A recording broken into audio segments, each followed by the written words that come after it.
yang membahas uang di kotak amal di rumah ibadah itu milik siapa. Semua sepakat di situ ada hak Tuhan dan ada hak manusia. Lalu dibahaslah cara membedakan uang Tuhan dan uang manusia. Seorang tokoh dari satu agama mengusulkan kita buat lingkaran, uang kita lempar ke situ. Yang masuk lingkaran punya Tuhan, yang di luar lingkaran punya kita. Tokoh agama lain bilang, saya setuju dengan usul itu, tapi lingkarannya kita bikin kecil dan kita lempar dari jauh sehingga kita dapat lebih banyak dari yang diambil Tuhan. Selanjutnya seorang tokoh Islam berkata, saya punya usul yang jauh lebih kreatif dan saya yakin saudara-saudara akan lebih setuju dengan usul saya. Bagaimana Kiai? Kata agama lain, Tuhan kan maha tinggi, kenapa uang itu tidak kita lempar ke atas saja? Yang punya Tuhan biar dia ambil, yang jatuh sisanya punya kita. Begitulah penyalahgunaan agama. Saya juga minta kejelasan tentang identitas LSM tersebut. Karena sekarang banyak LSM gadungan yang berusaha nyari duit bila perlu dengan melakukan pemerasan. Saya katakan jika ada laporan dari LSM atau pihak manapun juga bahwa ada usaha-usaha yang bertentangan dengan hukum, sarankan saja kepada mereka agar langsung saja melakukan legal action, baik pidana, perdata maupun hukum administrasi. Di sana bisa terjadi adu argumentasi. Atau saya katakan kepada pemerintah daerah Kabupaten Bekasi, kalau memang laporan LSM itu benar dan beralasan, silahkan pemerintah Kabupaten Bekasi memfasilitasi debat terbuka antara LSM tersebut dengan saya, dan saya akan menyambutnya dengan senang hati. Jika diadakan, debat terbuka ini akan menjadi forum pencerahan bagi semua pihak, termasuk oknum aparat yang dapat diperalat oleh dan untuk premanisme. Dan sampai saat ini Pemda Kabupaten Bekasi tidak mengundang lagi dan tidak menanggapi surat saya. Khitah LSM adalah melakukan social control. Kalau ada LSM lingkungan melaporkan perusahaan yang melakukan pencemaran, wajar. Tetapi tidak wajar ada LSM yang menyampaikan laporan karena proposalnya untuk melakukan kerjasama ditolak. LSM begini pasti bertujuan nyari duit, bila perlu dengan melacurkan idealisme.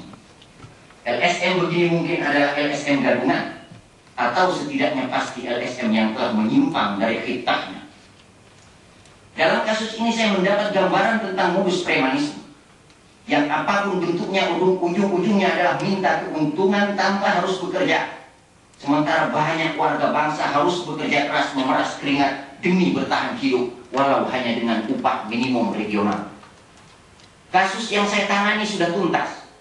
Tidak ada lagi gangguan dari premanisme terhadap klien saya. Apa yang ingin saya tegaskan di sini adalah bahwa seminar ini untuk bangsa, untuk memaparkan dan mencari solusi masalah bangsa, bukan untuk kepentingan saya atau kantor saya. Terlalu picik dan pantas kuala manakala saya memanfaatkan forum dan tokoh-tokoh yang terhormat ini untuk kepentingan pribadi dan kelompok saya. Tokoh-tokoh yang hadir di sini memiliki kompetensi dari Mabes Polri, dari DPR yang berlatar belakang advokat. Para pembicara masing-masing memiliki kompetensi dalam bidangnya. Oleh karena itu, mari kita memanfaatkan forum ini dengan sebaik-baiknya untuk mencari pemecahan salah satu masalah bangsa tanpa harus pergi ke pasar hewan untuk mencari kambing yang berbulu hitam.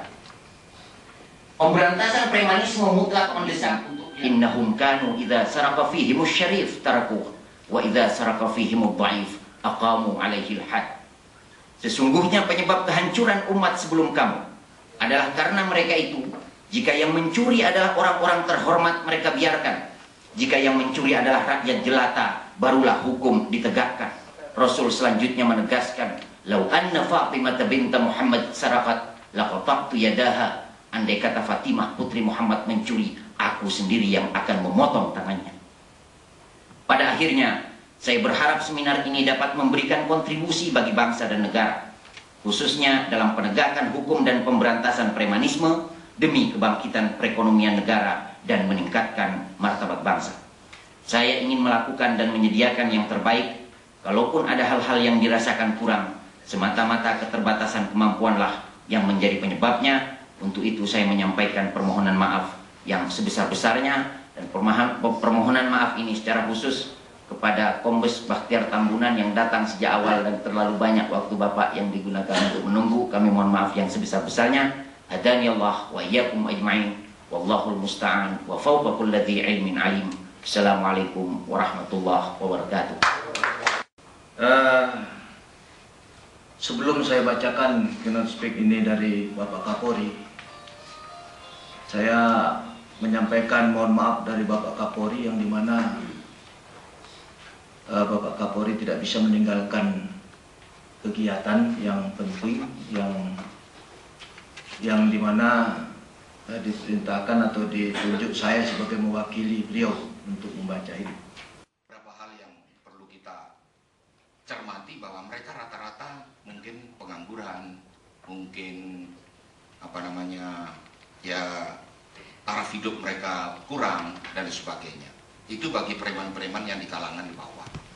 Tapi di elit pun itu banyak preman-preman ini. Memaparkan bahwa segitiga antara politik, ekonomi dan premanisme itu adalah triangle relationship yang sangat bergelindang. Di satu sisi premanisme itu merupakan bagian akibat dari struktur ekonomi atau sistem ekonomi yang asimetris menurut teori-teori ekonomi di Amerika Latin yang sekarang lagi mengejala di dunia ini, lagi tren. Tetapi premanisme juga menjadi bagian dari apa yang nanti saya sebut dengan political violence, atau kalau Mas Adrianus Mailala itu menyebutkan dengan state crime atau political crime.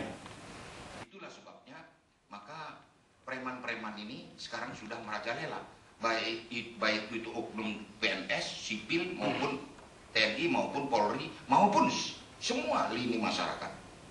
Oleh sebab itu satu-satunya apa? Dengan pencanangan apa yang dilakukan oleh Pak Kapolri. Saya mau mengatakan bahwa struktur hukum kita, sistem hukum kita turut berpengaruh terhadap penciptaan situasi atau hukum tertib sosial seperti ini. Ada yang preman, Pak. Pendeta, kiai, banyak yang preman. Kenapa? TNI angkat sendiri kiai, tidak diangkat masyarakat.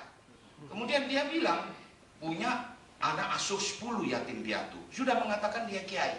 Kemana-mana dia bikin pengajian dan sebagainya. Cuman pekerjaannya ganda, Pak. Yaitu membuka toko mebel. Spesialisasinya kursi. Jadi kalau ada pilkada dia datang ke sana minta amplop calon-calon ini. Ini yang harus direposisi kiai yang macam begini ini. Kunci kewibawaan hukum dalam konteks ini adalah kepemimpinan, adalah esensi dari berkembang tidaknya sebuah premanisme. Dalam dunia, preman bukan sebuah dunia yang berdiri sendiri, atau dunia yang preman yang kita mengerti sekarang bukan sebuah fenomena yang berdiri sendiri. Fenomena ini tidak dapat dilepaskan dari cara negara menegakkan hukum. Intinya, perilaku ini hanya tumbuh karena ada perilaku korup dalam penegakan hukum. Bentuk premanisme sangat varian sejak dia dilakukan secara individu maupun secara sistematis pengelompokan.